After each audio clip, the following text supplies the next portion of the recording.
Hello everyone. Today's topic for discussion is amblyopia management. In my previous session, I have described about amblyopia, what are the different types of amblyopia, how to diagnose amblyopia. And now coming to the treatment of amblyopia, the early you treat, the best will be the result in amblyopia. The main aim in management of amblyopia is that you have to provide a very clear image onto the retina and into the visual cortex. The second aim of treatment will be correction of ocular dominance. As I explained in my previous class, there are two different types of amblyopia. One is organic amblyopia, the other one is functional amblyopia. This clear retinal image will treat your organic amblyopia, whereas this ocular dominance correction will treat your functional amblyopia. Now, coming to the first one, that is providing a clear retinal image. The most common cause in the childhood is the refractive errors which was uncorrected. Whenever the child is having hypermetropia, up to 5 diopters you can wait. When it is more than 5 diopter, you have to give a full hyperopic correction. Whenever it is a large astigmatism, even up to 2.5 you have to correct. See, myopes will be less prone for amblyopia compared to astigmatism and hyperopes. Children who are having media opacities, like in cases of total corneal opacity or a cataract, you have to treat them immediately, especially whenever it is unilateral more than bilateral. If it is unilateral, it is better you treat them early compared to bilateral. Correction of functional amblyopia, that is, you correct the ocular dominance.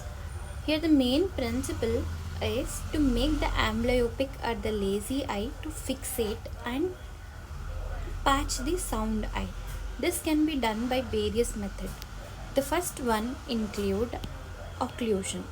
Works with the same principle. This can be a full-time patching or a part-time patching. When the child is less than 1 year of age, it will be part-time occlusion, that is less than 3 to 4 hours in a day. If the child is above 1 to 2 years of age, depending upon the age of the child, you can decide the number of hours of patching. If the child is 2 years of age, you can do 2:1, that is 2 days sound eye patching and the 1 day amblyopic eye patching. And you have to call them every 3 monthly for the review, and you have to check the vision in both the eye, because there are high chances the sound eye can go for amblyopia when it is patched for a prolonged duration. This patching is continued until unless the vision in both eye is regained completely, or if there is no improvement in the vision recovery at 3 months interval. This is how the patching can be done. Either you apply an occlusion behind and place the optical correction above, or you can just place a patching onto the spectacle. But the children's, whenever you put it onto the spectacle, there are high chances that the child can see through above, below, whatever the space is available. So it's better to patch the eye completely and then give the correction with spectacle. The other way that you treat is penalization. It's a method of blurring the sound eye to force fixate the amblyopic eye.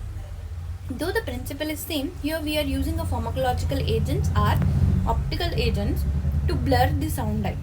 In optical penalization, we are using a high convex lenses to make the image blurred in the sound eye so that the child can fixate through the amblyopic eye.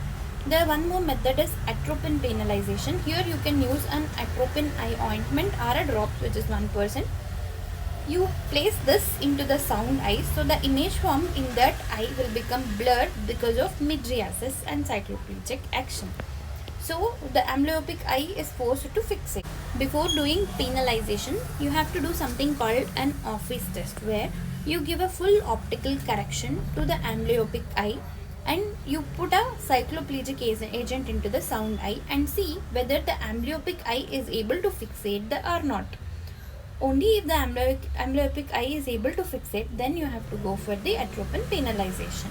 The third modality of treatment is occlusio contact lens. Here we use a higher power contact lens or a opaque contact lens into the sound eye to make the image blur. Though the principle for all these methods of treatment is same, the way you treat the things that you use will differ. There's something called bilateral light occlusion to treat amblyopia. Maximum you can extend up to 2 weeks. Here there is a bilateral light occlusion that prolongs the visual development because there is no stimulus even to the sound eye or even to the amblyopic eye. Then comes your pleoptics. It is a method of treating an eccentric fixation. Till now whatever I have discussed is to treat the foveal fixation. Whenever the fixation is eccentric, then you have to go for pleoptics. This is a method where you are putting a bright light onto the parafoveal area and you are saturating the photoreceptors that are located in the parafoveal area and you are forcing the eye to fixate into the fovea.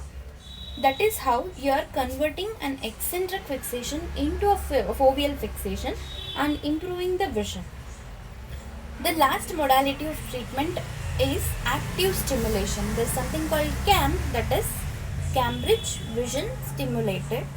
This is also suggested for the amblyopia treatment where you are actively stimulating the amblyopic eye with a high contrast spinning disc and square grating over it. Standard treatment that we usually follow is give a full correction for any refractive error or treat any sensory or organic causes that is present.